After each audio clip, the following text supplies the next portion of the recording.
so jazzed. Oh, dude. That's the best. Hey, guys. Sleeper. Hey man. What's up, dude? How y'all doing today? What's up, Great. Good. Great. So far, so good. So, Doing yo-yo. Yeah, I read the Earthbound script. Super stoked. Great guys. script. Fantastic. Great script. Really great. Great. I have one gripe with it. In the intro sketch, you guys put and I think I got this verbatim. Gerard gets knocked in the nuts repeatedly with yo-yos. Yeah, I wrote that. That sounds right. It's gonna be great. Yeah. Is there any way we could not do that? Oh no, we are like. Yeah, that's the We gotta do it. best We're not- part. yeah, it's We've been practicing It'll be for a really long fine. time. It'll be fine. You probably won't be fine. You're probably gonna be hurt pretty bad. Tell you what, why don't you guys rock the cradle for like the next 6 hours? I'm gonna go get us some beer and You some want to food. see Rock the Cradle? Yeah. Oh yeah. Keep rocking it. Oh! Keep rock, dude. That I lost cradle it. was so great. I lost it. Keep rocking them. Rock Can't all rock the it. cradles. Keep going. That's alright. That It's cradle rough, thing. dude. It's rough. So, are we gonna hit Gerard in the nuts? Like, really hit him in the nuts? Oh yeah. Yeah, that's definitely. happening. Totally happening. Yeah. We're gonna get him good. Yeah. There's no way we're not going to slam him in the nuts repeatedly with yo-yos. Yes!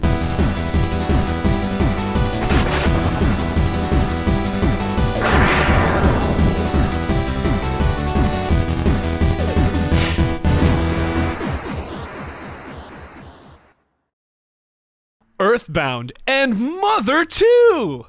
Hey everybody, and welcome back to Fan Appreciation Month, right here on The Completionist.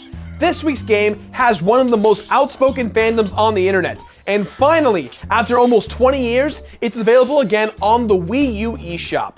This copy, however, right here, was sent to us by Patrick Gurzy, who also sent us The Legend of Mana and Mega Man Legends 2. Patrick, thank you so much, and if you tuned in for any of the 10 weeks I spent streaming this fantastic game, this video, guys, is for you. Hey Gerard, can you do me a favor?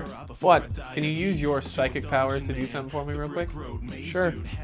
Are you ready? I mean, I don't have... Stop this yo-yo with the psychic! Ah! I caught it. I caught it. That was awesome. He threw it at me and I... You have psychic powers! Psychic! Ah!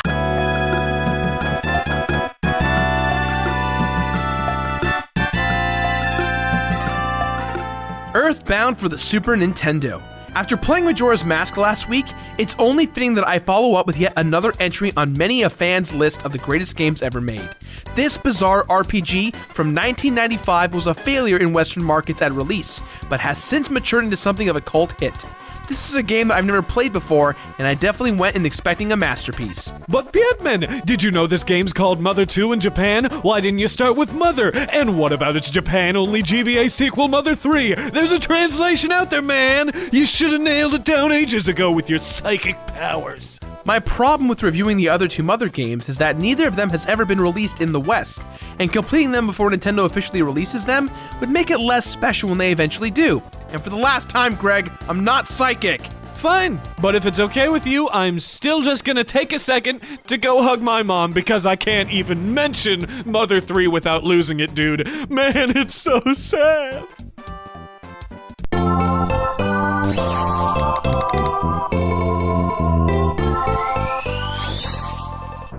Earthbound is the story of Ness, a young boy from Eagleland, a kookier, sillier version of the United States. A meteor crashes outside of his house in the middle of the night.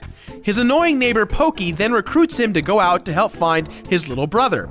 Ness then meets Buzz Buzz, a time-traveling, fly-sized alien warrior who tells him it's his destiny to discover the 8 sanctuaries. Ness must use these melodies he finds to unite his power with the Earth to stop the universal cosmic destroyer Gygus from conquering the planet 10 years in the future. Whoa, that's crazy! How could a warrior be the size of a fly? What? That just seems like a really, really small size for a warrior. Are you kidding me? That's all that stuck out to you that's weird? Yes? Yeah, whatever. The prophecy also mentions 2 other boys and a girl, Jeff, Pooh, and Paula, who will help you along the way. This gives you your first objective, and the story never stops being any weirder than that. Yeah, I mean like fly-sized warriors, give me a break. Right. At the same time, though, it's unfair to write this game off as a weird, overblown novelty, as it so often is.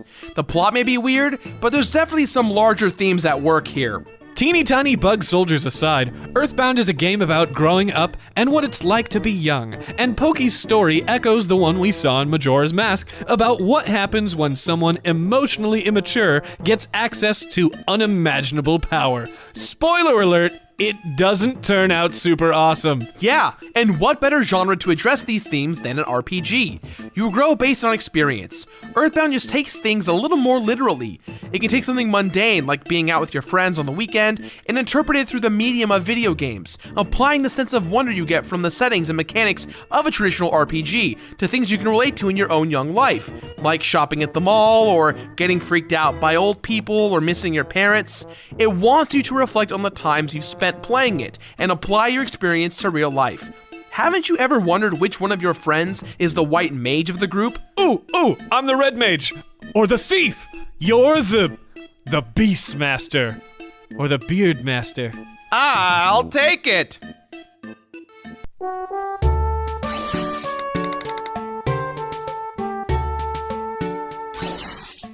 When Earthbound was released, the SNES was known for its incredible graphics, and some reviewers judged Earthbound harshly for not attempting photorealistic graphics on the system. Instead, they advanced the simplistic graphics of the original Famicom mother into something timeless that looks more like a modern indie game, like Fez, than something like Donkey Kong Country, whose at the time cutting-edge graphics haven't aged particularly well. Yeah, and this game took a lot of risks too. Certain portions are super psychedelic, or they directly address the player, or they just break the fourth wall. It actually goes out of its way to make you feel things other than fun, which was absolutely unheard of at the time. A lot of this craziness can be blamed on Shigesato Itoi, the man behind the game, or the curtain. No, he's behind the game. Itoi is a huge celebrity in Japan. He's a famous blogger and author, a prominent interviewer and ad copywriter, and he even voiced Mei and Setsuki's father in the Japanese version of My Neighbor Totoro. He wasn't going to make a game if it didn't have some serious artistic intent behind it, and Earthbound is the most cohesive.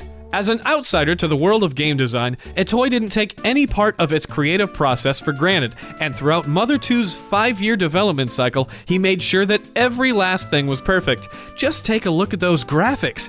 Every town and area has its own unique vibe, from a tiny American suburb to the Buddhist Dalam.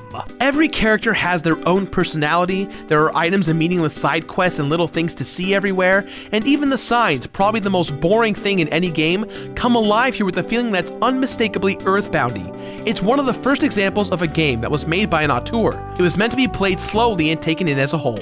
Yeah, and as you go, be sure to pay attention to the music. Earthbound's soundtrack is so good that for years, people thought all the weird samples and echoed melodies dotted throughout this incredible effort by Keiichi Suzuki and Hirokazu Tanaka were enough to keep Nintendo from releasing the game. It wasn't true, but man, it's a good soundtrack. How great is it when it says, "I miss you," near the end of Smiles and Tears? Heart-wrenching!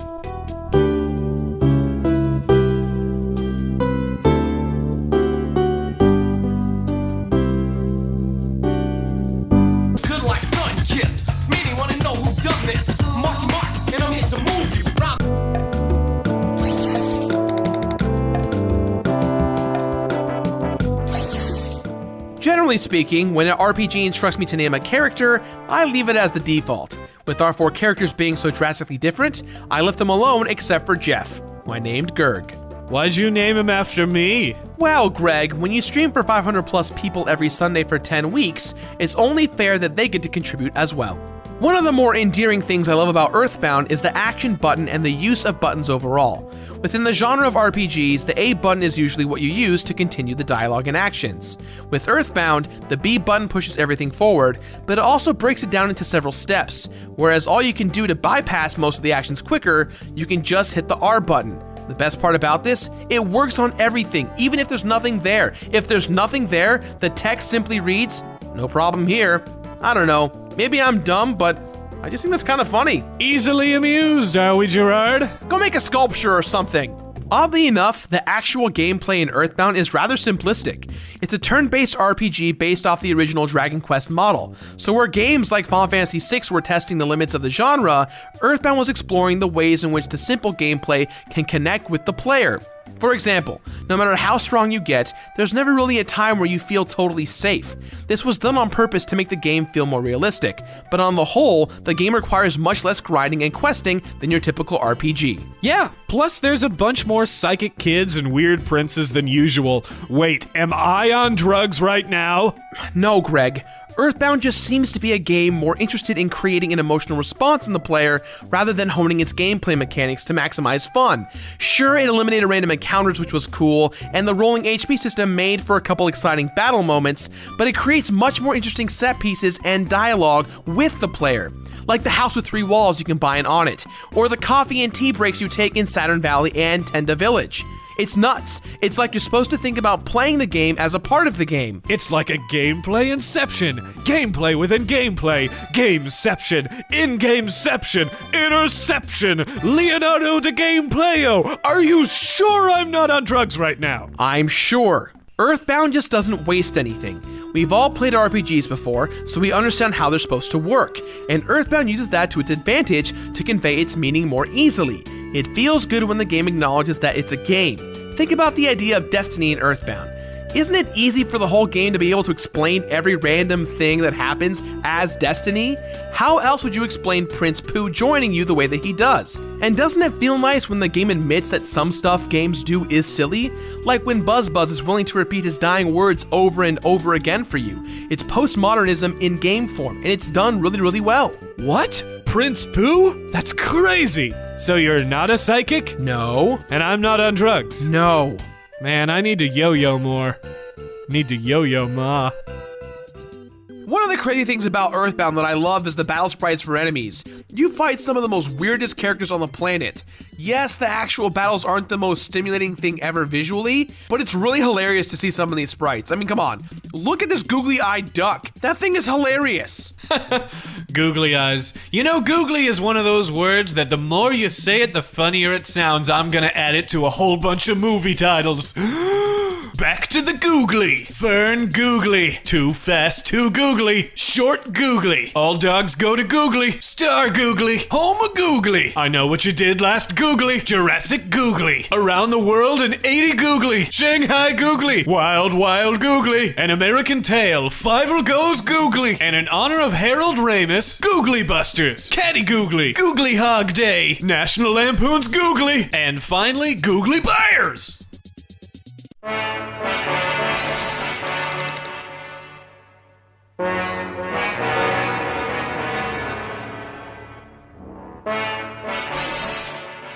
So you've collected all 8 melodies and you've got your party of 4 together.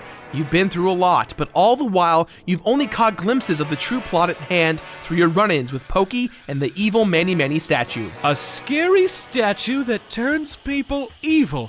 Where have we heard that before? Now available for free with PS Plus. The 8 melodies then take Ness to Magicent, an area within his own subconscious, where Ness is able to fight his own nightmares and release Gygus' power over him. After he wakes up, the gang heads over to meet Gerg's father,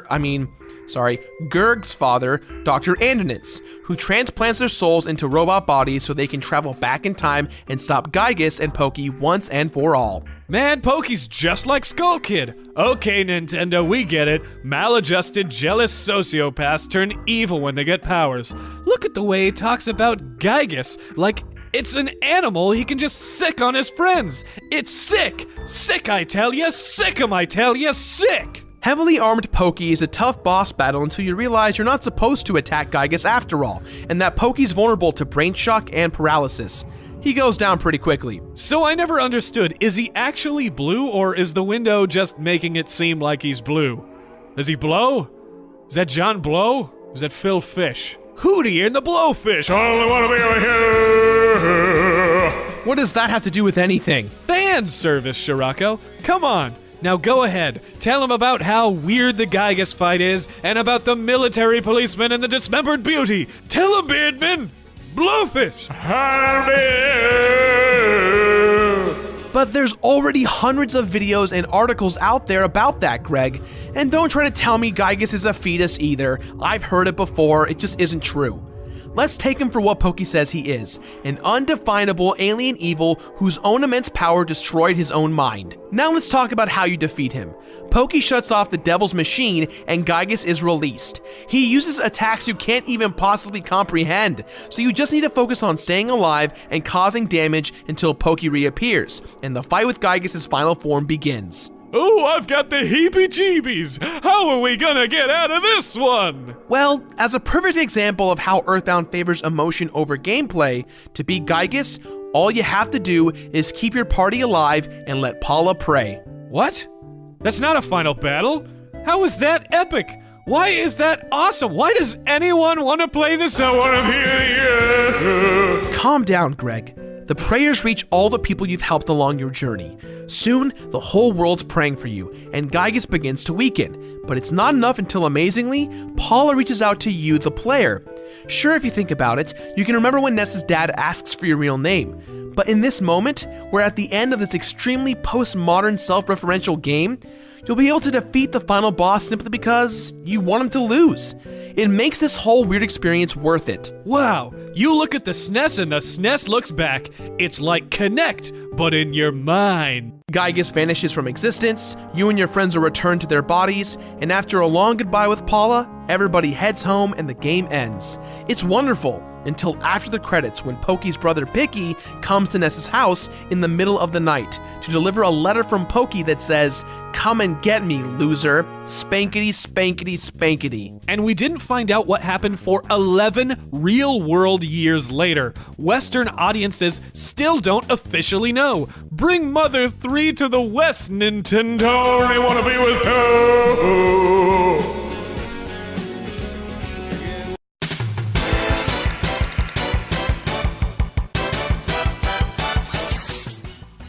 Earthbound doesn't really have any completion bonuses, so I've combined this section with the struggle. No completion bonus? But Beardman, why would you play this game? What's the point of completing the game if there's nothing to complete? Well, Greg, to be honest, I started out doing it for the fans. But as I played through the game, I began to realize exactly what Earthbound's strengths were, and since this is the struggle too, I want to start off by saying that it certainly wasn't the gameplay. Covering up a 10-year-old battle system with some weird visuals and awesome music doesn't change the fact that other RPGs at the time were doing some amazing stuff with gameplay. Earthbound didn't do these things. While I don't think changing this would have made the game any more famous or memorable, it would have been nice to have a little more fun now and then rather than grinding a whole bunch and still getting my butt kicked. Yeah, old-fashioned doesn't always mean perfect. Grinding Starman Supers for the Sword of Kings was bored.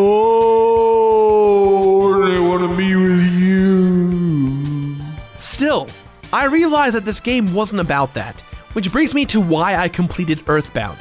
Over and over again throughout this review, I've said this game is about your personal relationship with it. It references itself to create a dialogue with you, and you're the only one who can save the world at the end. Because of this, it's important to play the game slowly and absorb all of it. It can give you one of the most unique experiences on the Super Nintendo, but to do it, it's important to make sure you absorb every last bit, because the bonus isn't material, it's in your own brain. You gain insight into the world by playing it. It's art.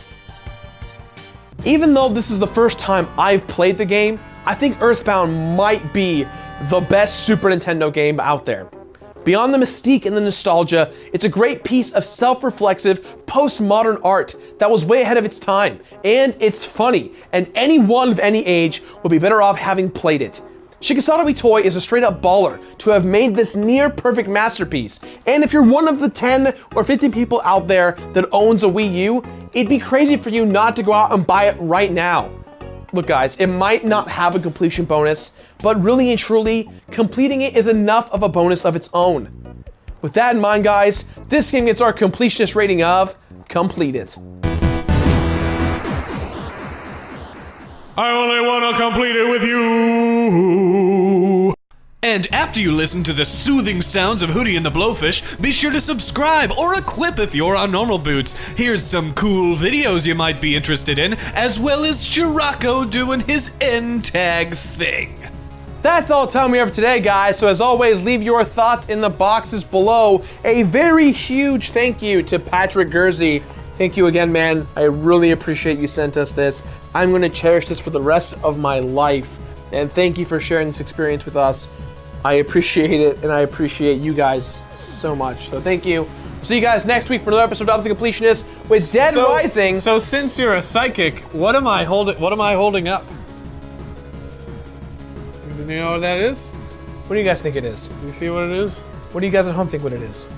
What do you think what it is? I'm going to take a stab and say that it's the Mario All-Stars Collector's Pack poster.